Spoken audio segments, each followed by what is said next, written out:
नमस्कार, मैं मनीष और आप लोग देख रहे हैं कटनी समाचार न्यूज।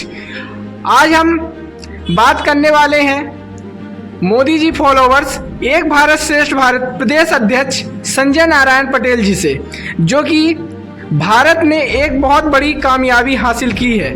और मोदी जी की ये राजनीतिक कूटनीति है, जो कि हम आपको इसके बारे में विस्तार से बताएंगे। और इसे विस्तार से बताने के लिए हमारे एक भारत श्रेष्ठ भारत प्रदेश अध्यक्ष श्री संजय नारायण पटेल जी बताएंगे। तो सबसे पहले मैं आपका परिचय जानना चाहता हूं, और आखिर ये कैसे कूटनीति राजनीति चालू हुई, आप हमें उसके बारे में थोड़ा सा विस्तार से बताइए दर्शकों को। जय श्री राम। जैसे कि देखिए, देश के यशस्वी प्रधानमंत्री श्री नरेंद्र मोदी सरकार की बड़ी कूटनीति जीत कतार से जो रिहा किए गए हैं पूर्व भारतीय सैनिक स्वदेश लौटे हैं। एक नई दिल्ली भारत में एक कारोबारी फिर बड़ी है कूटनीति जीत।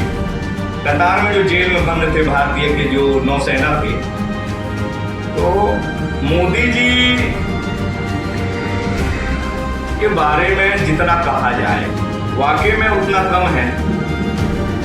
हमारे देश के प्रधानमंत्री कब क्या करते हैं, क्या करने वाले हैं, ये काम फाइनल होने के बाद ही जानकारी लगती है। उसके पहले तो अच्छे कूटनीतिक और जानकार भी ये अनुमान नहीं लगा सकते कि कल क्या मोदी जी क्या करने वाले हैं। तो देखिए, एक भारत के लिए बहुत बड़ी उपलब्धि है, और नामुमकिन काम को अगर कोई मुमकिन कर सकता है तो वो देश के यशस्वी प्रधानमंत्री श्री नरेंद्र मोदी कर सकते हैं। ऐसे ही हम और विपक्षी, अब देखो हम लोग तो बोलेंगे हम तो पार्टी के लोग ही हैं, लेकिन विपक्षी भी ये चीज बोलते हैं कि मोदी है तो मुमकिन है। तो वाकई में जो अगर कोई चीज मुमकिन कर सकते हैं तो देश के यशस्वी प्रधानमंत्री ही कर सकते हैं नामुमकिन चीज को। क्योंकि विदेश मंत्रालय के अधिकार के बयान में भी ऐसा कहा गया कि बाहर हमारे देश में जो सैनिक पहले बंदी बनाए जाते थे, वो इतना आसान नहीं था उनको देश लौटना। कुछ ही समय पहले आपने देखा होगा कि अभिमन्यु एक कांड हुआ था, तो एक दिन में जो है पाकिस्तान सरहद से वापस लेके आए थे। तो ये भी छोटी बात नहीं है हमारे देश के लिए। उस समय रक्षा मंत्री हमारे राजनाथ सिंह जी थे, गृह मंत्री थे हमारे राजनाथ सिंह। तो ये मोदी जी के कार्यकाल में कोई भी चीज असंभव नहीं है, सारी चीजें संभव है।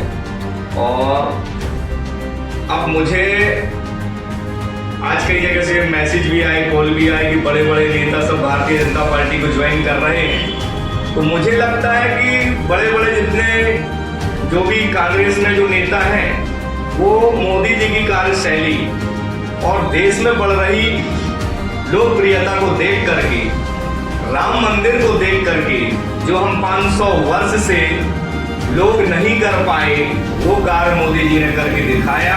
इसीलिए मैं फिर पुनः कहता हूँ, मोदी है तो मुमकिन है। तो अभी तो शुरुआत हुई है, अभी तो कुछ टाइम बाद लाइन में लगना पड़ेगा। लाइन में लग के लोग जो है भारतीय जनता पार्टी को शामिल करेंगे, वो भी समय देखने को मिलेगा। और फिर हम तो ये कहते हैं कि देखिए, विपक्ष मजबूत होगा तब हमें लड़ने में मजा आएगा। अब विपक्ष नहीं तो हम तो सारी हर जगह जहां हम लड़ रहे हैं वहां जीत रहे हैं। और अभी भी लोकसभा का बस कुछ ही टाइम बाकी है, और उसको भी लगभग पूरा हमारा हिंदुस्तान देखेगा, देश विदेश देखेगा। लोकसभा 24 का जो टारगेट है बहुत ही अच्छा है, और हम बहुत सारी सीट जीत कर आएंगे। और मोदी जी के कार्यकाल तो बहुत ही बेस्ट कार्यकाल है। मतलब ऐसा प्रधानमंत्री हमने कभी नहीं देखा, बहुत ही अच्छा है। अब उनके बारे में तो क्या पूरा देश सब जान ही रहे हैं, और सब कुछ अच्छा है। और मैं बहुत सौभाग्यशाली हूँ कि मैं मोदी जी का कार्य करने में और हमें जन जन तक पहुँचाने में, हमें एक कार्य करने में एक हमें बड़ी खुशी होती है, और उसे हम बहुत अच्छे से कर पाते हैं। ये हमें बहुत, देश के प्रधानमंत्री के लिए कर रहे हैं, ये हमें गर्व है, और हम भारतीय हैं। तो जैसा कि आप लोगों ने सुना जो उनके बयान आए हैं सामने, और अगर देखा जाए तो कहीं ना कहीं भारत के लिए आज ये एक ऐतिहासिक गर्व का दिन है, क्योंकि जो हमारे मुल्क के लोग हैं, हमारे देश के लोग हैं, वो किसी अन्य देश में कैदी बन के रहे, और मोदी जी ने उन्हें किस तरीके से अपने भारत देश में, स्वदेश में बुलाया। तो कहीं ना कहीं मेरा मानना है कि मोदी जी हैं तो मुमकिन ज़रूर है, मगर मोदी जी के जैसा कोई प्रधानमंत्री आज तक मैंने अपने कार्यकाल में भी नहीं देखा। मुझे हालांकि ज़्यादा एक्सपीरियंस नहीं है इस सब चीज़ों का, मगर जहाँ तक मैंने लोगों से सुना तो मोदी जी के कार्य जो हैं एकदम इतने अच्छे हैं कि लोग हाल में ही 10 से 20 नेता तो रोज कांग्रेस या आम आदमी पार्टी या बहुजन समाजवादी पार्टी से छोड़कर इस्तीफा देकर बीजेपी में कहीं ना कहीं शामिल हो रहे हैं। तो जिस तरह की अभी श्री संजय नारायण पटेल जी ने बताया, तो मैं जानना चाहता हूं कि थोड़ा सा आप हमें इसके बारे में भी 2 मिनट की जानकारी दे दें कि आखिर सभी पार्टियों से लोग त्याग कर क्यों अपने बीजेपी पार्टी में शामिल होना चाहते हैं। देखिए, आप कांग्रेस हो, चाहे आम आदमी पार्टी हो, चाहे वो सपा हो, चाहे बसपा हो, और अन्य जितनी भी पार्टियां हैं, ये दल हैं, सब अपने अपने राज्य स्तर तक हैं। लेकिन भारतीय जनता पार्टी सबसे बड़ा है परिवारवाद नहीं। भारतीय जनता पार्टी में परिवारवाद नहीं। बाकी आप लिस्ट उठा के देख लीजिए, जितनी भी अन्य पार्टियां हैं, राज्य स्तरीय पार्टियां, वो क्या करती हैं कि एक नेता अपना कार्यकाल खत्म करके अपने बेटे को आगे राज गद्दी में बिठाना चाहते हैं। वो चाहते हैं कि हमारा परिवार का वंशवाद चले। तो पार्टियां वंशवाद से नहीं चलती हैं, परिवारवाद से नहीं चलती हैं। हम और आप भी चाहते हैं कि हम और आप भी आगे बढ़ें, हम भी एक कार्यकर्ता से विधायक बने, सांसद बने, कैबिनेट मंत्री बने, सीएम बने, मुख्यमंत्री बने। हर व्यक्ति की एक चाहत होती है जो भी देश के लिए काम करता है, कार्य करता है। तो ये भारतीय जनता पार्टी में ही संभव है।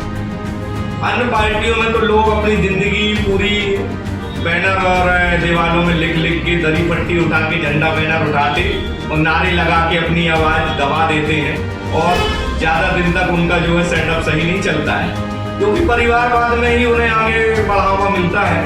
वही लोग सांसद और विधायक बनते हैं। भारतीय जनता पार्टी ही एक ऐसा संगठन है कि जो परिवारवाद नहीं है। कभी मैं भी विधायक बन सकता हूँ, मैं भी सांसद बन सकता हूँ, और मैं भी मुख्यमंत्री बन सकता हूँ। तो हर कार्यकर्ता ही सर्वोपरि है पार्टी में। इसलिए जो है अब लोग समझ गए हैं कि भारतीय जनता पार्टी परिवारवाद नहीं है। यहाँ पर हर चीज संभव है। यहाँ का हर व्यक्ति कार्यकर्ता से लेकर सीएम तक की रेस में जा सकता है। इसलिए लोग अपना जो है दूसरी पार्टियों में समय न बर्बाद करके, अगर उनको जन सेवा, समाज सेवा करना है, तो भारतीय जनता पार्टी का स्तंभ लेकर, झंडा उठाकर भारतीय जनता पार्टी का नाम रोशन करिए, आगे बढ़ाइए। तो जन जन तक भारतीय जनता पार्टी या मोदी जी की कार्यशैली को लोगों तक पहुंचाए, मेरा ये